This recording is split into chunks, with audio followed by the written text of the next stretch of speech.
Hubo un tiempo en que Packard no era. No es solo un fabricante de coches de lujo, sino que máximo estándar de poder y prestigio en los Estados Unidos. Un nombre clasificado por encima de Cadillac y en la mente de muchos, los estadounidenses ricos, incluso en igualdad de condiciones, base, sino más alta, que Rolls-Royce. Aún menos de 20 años más tarde, ese símbolo desapareció por completo del mapa automotriz. Ningún rival golpeó Packard, cayó directamente. Ningún ataque fue lo suficientemente fuerte como para acabar con él. Así que, ¿qué pasó realmente tras la puerta cerrada? Puertas de la sala de juntas. ¿Y por qué una marca construida sobre reputación y superioridad, el prestigio de la clase, decide comerciar todo lejos en pos de la masa volumen de mercado? Hoy volvemos a eso. Viaje, para entender por qué Packard finalmente borró su propio nombre de la época dorada de Detroit. Para entender por qué Packard estuvo una vez en una posición que ningún otro estadounidense, el fabricante de automóviles, podría llegar.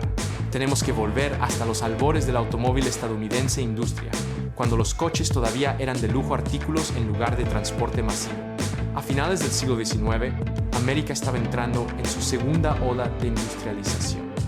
Acero, electricidad, ferrocarriles y la maquinaria de precisión se convirtió en los puntos de referencia del progreso.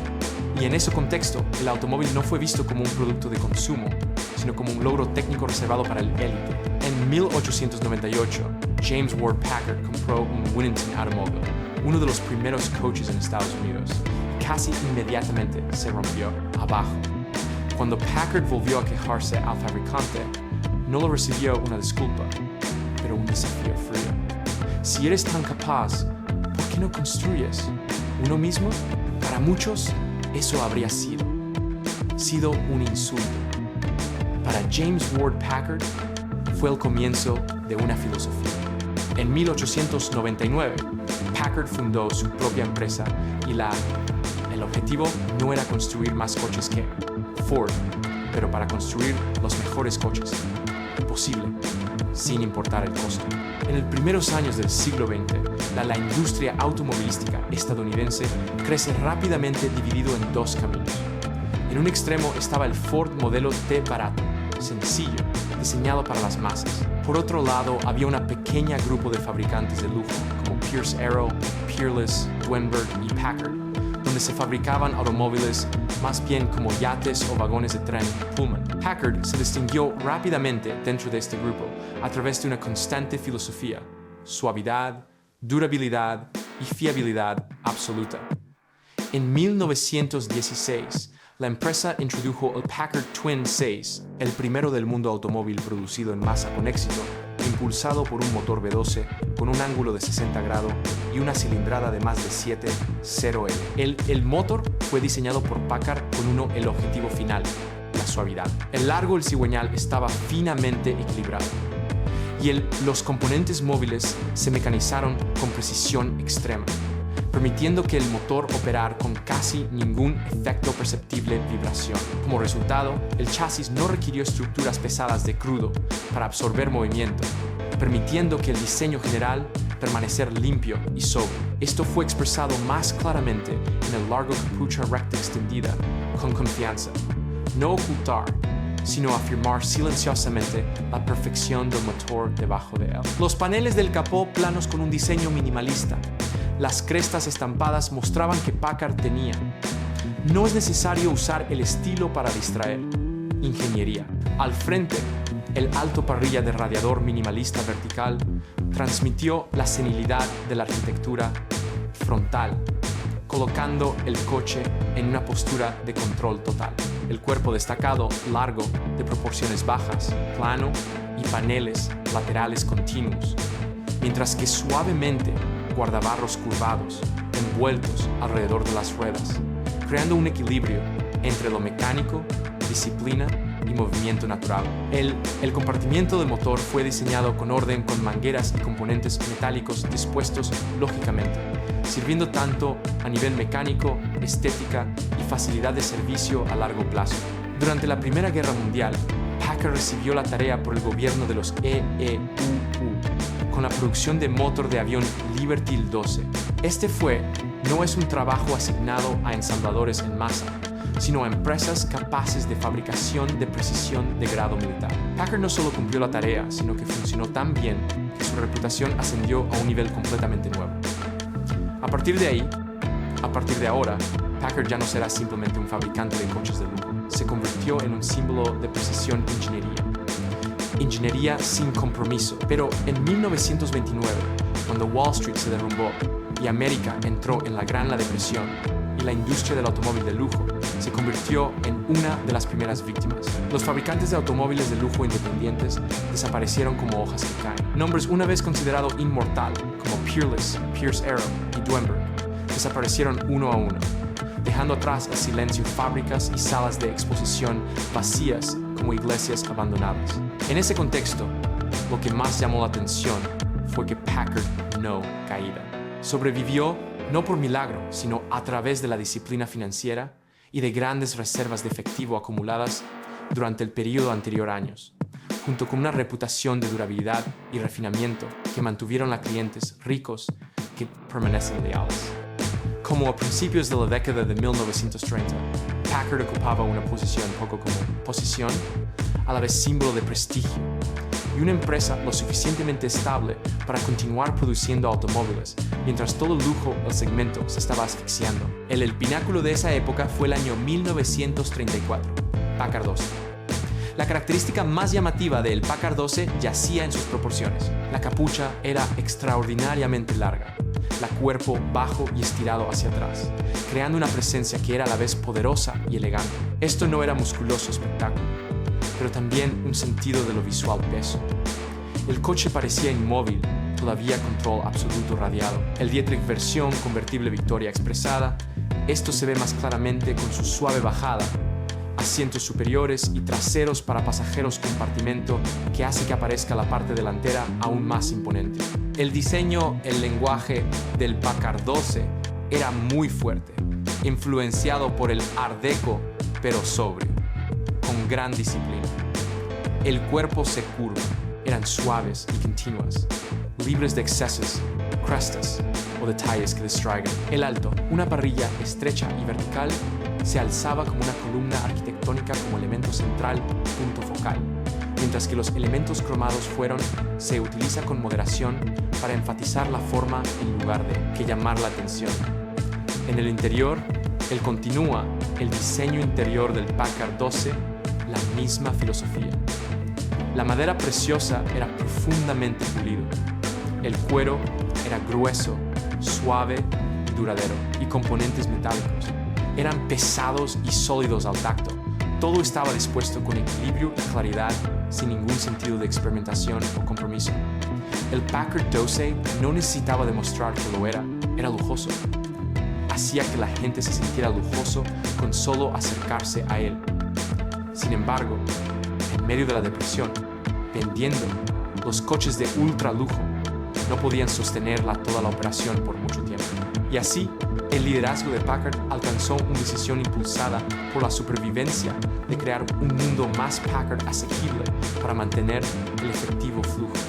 Por lo tanto, el Packard 120 fue introducido en 1935. Este cambio fue visible inmediatamente en su diseño. En general, el Packard 120 mantuvo las características familiares de la marca. Parrilla vertical, proporciones equilibradas y postura digna, pero todo estaba reducido, suavizado y simplificado para adaptarse a un nuevo segmento de mercado. En comparación con el Packard 12, el Packard 120 presentaba un cuerpo más corto y estrecho y se puso de pie un poco más alto, creando una sensación de agilidad y practicidad en lugar de autoridad. La capucha permaneció mucho tiempo en el estilo clásico de Packard, pero ya no transmitió una impresión de excesivo poder, inclinándose en cambio hacia lo funcional e intención. Las líneas de carácter corporal se volvieron más pronunciadas, ya no perfectamente plano, sirviendo para mejorar el impacto visual en lugar de gran tamaño, una señal sutil de que Packard había comenzado a considerar la masa atractivo más que aristocrático estándares únicamente. El diseño frontal del Packard 120 reveló el compromiso más claramente. En la parrilla se mantuvo alta y vertical, pero estaba simplificado con profundidad reducida y menos presencia arquitectónica. Se utilizó cromo, más generosamente para aumentar la sala de exposición atractiva. Los guardabarros eran más redondeados, visualmente más amigable para los compradores habituales. En lugar de llevar la popa, la seriedad de la gama alta de Packard modelos. El interior del Packard 120 aún supera las normas de la industria. Buenos materiales, diseño ordenado, fácil de leer calibres, pero maderas preciosas y gruesas, y se reemplazaron componentes de metal pesado con materiales elegidos por costo-eficiencia. Comercialmente, el resultado fue explosivo. Su precio ronda los $1,000, en comparación hasta $3 o más para los modelos más antiguos. El Packard 120 vendidos en cantidades mucho mayores, restablecer la producción de la fábrica y convencer a muchos que Packard había vencido a la Gran Depresión. Pero un costo invisible comenzó a tomar forma por primera vez. El nombre Packard ya no era exclusivo de la clase alta. Un gerente de nivel medio ahora podría conducir la misma marca que un presidente corporativo y exclusividad una vez. El alma de Packard se erosionaba día a día a día. Para 1945, la guerra había terminado y Estados Unidos entró en una era completamente nueva. Esto debería haber sido el momento dorado de Packard, una empresa con prestigio, fabricación en tiempos de guerra, experiencia y un nombre asociado desde hace mucho tiempo con calidad. Sin embargo, fue precisamente en ese momento que los errores sistémicos de Packard comenzaron para revelarse. En el centro del periodo de posguerra fue el Packard Clipper, un modelo introducido en 1941 y producido hasta 1947. Desde el punto de vista del diseño, el Clipper fue un gran paso adelante. Su cuerpo extendido hacia afuera, más allá del mapa, reemplazando el tradicional cuerpo estrecho montado sobre un chasis. Esto hizo que inmediatamente apareciera el Clipper, más baja, más ancha y más moderna. La rueda y los arcos se integraron suavemente en la carrocería, eliminando el aspecto atornillado de coches de antes de la guerra. Los laterales de la carrocería fluían ininterrumpidamente de adelante hacia atrás, libre de pasos o frenos excesivos, creando un sentido del movimiento y mejora aerodinámica. La parte delantera del Clipper se mantuvo la parrilla característica de Packard, pero era redondeada y se integra en el conjunto forma, en lugar de permanecer aparte como una estructura arquitectónica. La capucha estaba más abajo, el parabrisas estaba más inclinado. Genial, dándole al coche una sensación de movimiento, incluso en reposo. Fue un diseño adelantado a su momento y si se coloca correctamente, podría haber formado la base de un buque insignia verdaderamente moderno de Packard. El error, sin embargo, residía en la gestión. Decisiones. El director ejecutivo George Christopher aplicó el diseño de Clipper en todo el producto. La gama incluye desde coches y taxis económicos hasta limusinas de alta gama. Como resultado, por primera vez en la historia de Packard, la más cara modelo y el más barato parecían casi idénticos, diferenciándose solo en la longitud del cuerpo y algunas tiras cromadas decorativas. Para los compradores habituales, esto no fue una cuestión. Pero para la clase alta, esos quien compró Packard por su distinción, fue un golpe directo a su sentido de estado. En 1948, mientras Packard lanzaba un diseño ridiculizado como la bañera, redondeado, pesado y sin enfoque visual, Cadillac presentó autos con cola aletas. Estas pequeñas aletas fueron directamente inspiradas en el Caza 38 Lightning avión, un ícono tecnológico del mundo, la Segunda Guerra Mundial. Y, lo que es más importante, un símbolo de fe en la nueva era emergente de los aviones a reacción. Cadillac comprendió que la posguerra de Estados Unidos no solo quería un buen coche, pero un coche que parecía el futuro. En cuanto a la forma, las aletas de la cola son completamente. Transformó la forma en que se ve la parte trasera de un automóvil se percibió. La parte trasera ya no era un punto final pasivo, pero un punto focal de alcance ascendente que extendió las líneas del cuerpo y transmitió movimiento continuo. incluso estando quieto.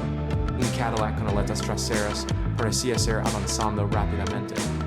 Esta diferencia no fue meramente estético, sino generacional. Packard fue gradualmente etiquetado como un coche de anciano, un vehículo para el conservador y para los que no pudieron ya, no puede seguir el ritmo de los Estados Unidos de la posguerra. Cadillac se convirtió en el símbolo de la nueva clase media acomodada del éxito moderno de velocidad y luz de neón. Packard se mantuvo duradero, se mantuvo suave, pero eso ya no fue suficiente. La tragedia fue que a Packard no le faltaba capacidad de ingeniería. Lo que le faltaba era la perspicacia para entender que después de la guerra el automóvil ya no era solo transporte, sino una declaración personal. Al seguir creyendo que la calidad solo prevalecería, Packard falló, momento en el que el mercado pasó de lo mejor a lo más deseable. A principios de la década de 1950, Packard entró en la fase más peligrosa de su existencia. Todavía tenía reputación, pero ya no. Tenía una dirección clara. En 1952, la dirección apostó por una nueva figura, James J. Nance, un director ejecutivo externo de la industria de bienes de consumo, no del mundo de los automóviles de lujo. Nance identificó rápidamente el núcleo problema. Packard se había diluido. La solución, al menos en teoría, era sólida. Para separar las marcas Clipper, atender al segmento del mercado masivo, mientras Packard volvería a su estado actual, posicionarse como una marca de lujo. Pero el problema no era la idea, era el momento. Para cuando Nance empezó a intentarlo para reparar la identidad de Packard, el mercado ya se había alejado. En un esfuerzo por competir directamente con General Motors, Nance tomó una decisión de vida o muerte, adquisición de Studebaker en 1954. En el papel fue un matrimonio estratégico, combinando dos fabricantes de automóviles independientes para alcanzar la escala necesaria para desafiar los tres grandes. Pero la dura realidad emergió rápidamente. Las finanzas de Studebaker, los registros, habían sido severamente ocultados. Los costos de producción eran mucho más altos que reportado. En lugar de fortalecer Packard, Studebaker lo vaciaron, sangrando Packard seco para sostener una perpetua socio no rentable. A partir de ese momento, cada decisión de ingeniería se convirtió en una carrera contra el tiempo y en rápida disminución capital. Irónicamente, fue durante el periodo más oscuro que los ingenieros de Packard produjo algunos de los trabajos más técnicamente coches logrados de la última generación de la empresa años. El primero fue el Packard Caribe. En términos de diseño, el Caribe marcó un giro poco común hacia un lenguaje visual audaz para Packard. El cuerpo era bajo y ancho, las líneas laterales más afiladas, la parte delantera aplanada con la parrilla y los faros característicos de Packard presenta párpados sutiles que crean una apariencia moderna pero controlada. En la característica más llamativa fueron los dos, o esquema de pintura de 3 tonos, claramente segmentado y nunca caótico, sirviendo como una declaración de que Packard todavía podría ser distintivo sin recurrir a la cola, aletas o exhibición excesiva. Debajo del cuerpo se encontraba una mochila desarrollada en motor bocho con cilindrada entre 352 y 374 cub en producir más de 300 caballos de fuerza. Una cifra impresionante para mediados de la década de 1950. Pero, como todos los Packard anteriores, el motor no fue diseñado para ser ruidoso o teatral. Enfatizó la gama baja par motor, que proporciona un rendimiento suave, constante y aceleración controlada. El poder se ocultó deliberadamente detrás refinamiento acorde con el espíritu del lujo clásico americano. Cuando se combina con el ultramático mejorado transmisión y el nivel de conducción Dorsian, sistema de suspensión, el Packard Caribbean entregó una experiencia de conducción que fue algo plano, estable y sereno. Muy pocos contemporáneos podrían igualarlo. Luego vino el Packard Patrician. En diseño, el Patriciano conservó una presencia digna y equilibrada. El cuerpo era largo, bajo e imponente, sin parecía pesado. Los paneles laterales estaban recto y limpio, con cromo usado. con moderación para enfatizar la forma en lugar de llamar la atención. La parte delantera presentaba una amplia parrilla plana y faros delanteros ligeramente encapuchados, que transmiten modernidad sin perder la moderación. No había aletas de cola imponentes, ni colores de pintura impactantes. El Petriciano parecía un hombre, con un traje perfectamente confeccionado. Traje, de pie, tranquilamente, en una habitación ruidosa. En su interior, el Petriciano encarnaba la esencia de Packard. Filosofía tradicional, un espacio diseñado para uso a largo plazo. Asientos anchos y gruesos, amortiguación, materiales sólidos, una clara panel de instrumentos, disposición simétrica y sin elementos performativos. Esto fue un interior construido para viajes largos, no para el espectáculo de la sala de exposición. Oculto, debajo, el exterior reservado era el mismo Packard 58, 350 y 2 o 374 Crew, tal como se encontraron en el Caribe. Potente pero afinado para suavidad y para motor a bajas revoluciones. Combinado con la transmisión ultramática y suspensión de marcha a nivel de torsión, la Patrician me ofreció un viaje que fue plana, estable y casi aislada del camino. Pero la tragedia fue que Packard ya no tenía los recursos para terminar correctamente un Packard apresurado. Reubicaciones de fábricas, falta de capital y la presión de producción provocó que en 1955, hasta el año 1956, los modelos sufrieron numerosos problemas. Fugas de aceite, transmisión fallas, mala calidad de construcción, una reputación de 50 años de durabilidad colapsó en solo 2 años modelo. Para los compradores de lujo, esto era imperdonable. 1957, todo estaba casi terminado para Packard. Aunque el nombre todavía apareció en el capó, el dinero se había ido. Las fábricas fueron cerradas, la ingeniería, los equipos fueron recortados y Packard ya no. Tenía la capacidad de producir un verdadero automóvil que lleva su propio ADN.